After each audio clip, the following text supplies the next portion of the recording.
I tried some room not to reach deeply into them, but since I woke up bleeding, they got harder to ignore. It's a shame they never stay, like little children's dreams. Shame they always change into these nightmares. Up until kind of now, really, this year, or it's all been about how it's affected the record industry. You know, the big majors, the labels, and and basically how they're struggling and how. And they're having to kind of sell off this, and EMI possibly going down and so on. It's all been about the labels, and I don't think that up until this point, the grassroots musicians have actually had a voice and how the digital downloading impacts them at the stage when they're really trying to grow their fan base and establish themselves, possibly going into full-time musicians.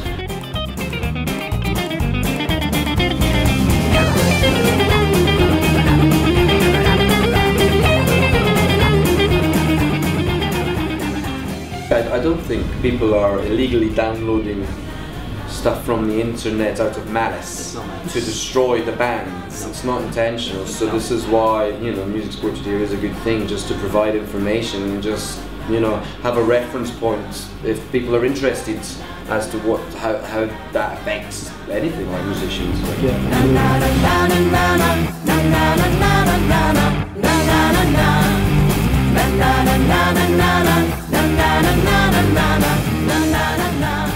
I think that because clearly big record companies are also influenced by this trend of downloading, and because the records are not selling so well, it's becoming harder for any record company to risk any money into new bands. So even it doesn't have to be a direct disadvantage to new musicians, but it's also through record companies falling to bits that also affects new musicians. I don't want to sound envious or bitter, I don't want to sound judgmental, but I suspect your assets should be used for something better. At the end of the day, it's your fans and your supporters who support your living. We want to be professional musicians. To be professional musicians, we have to earn money.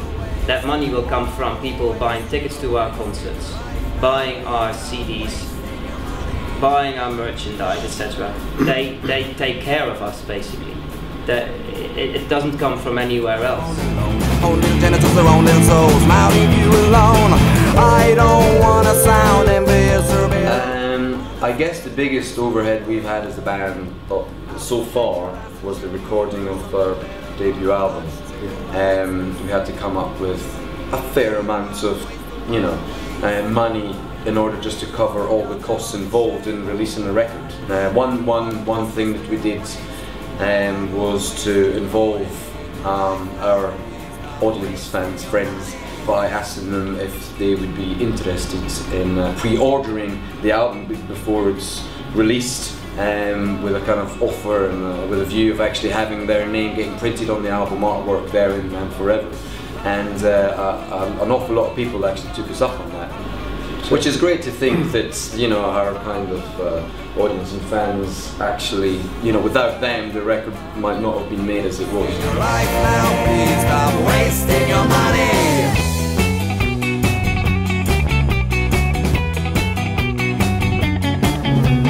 It wasn't just our fans and not just our fans and audience who paid for our album in advance, who helped us pay for it. It's also the gigs that we did. So all the money that we earn from gigs we put in a little pot, or nowadays a bank account actually. Professionals. We are professionals. And that helps pay for it as well. You ever plan to shoot your dreams off there?